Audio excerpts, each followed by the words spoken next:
Nah, ngorok adalah tanda terhalangnya jalur nafas.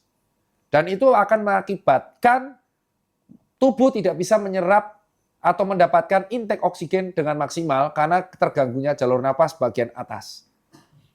Dan nomor 2, ngorok itu adalah pertanda bisa terjadi sleep apnea. Jadi biasa gejalanya gini. Enggak, ngorok itu terjadi bisa 2 ya. Inspirasi atau ekspirasi. Atau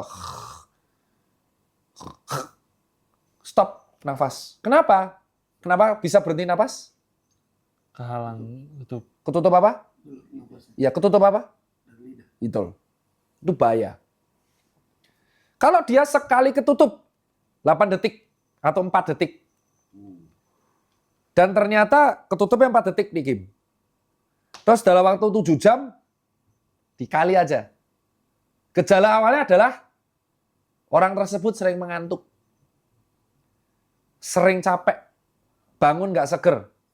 Sleep apnea itu bisa bahaya. Karena bisa mengganggu penurunan kualitas hidup.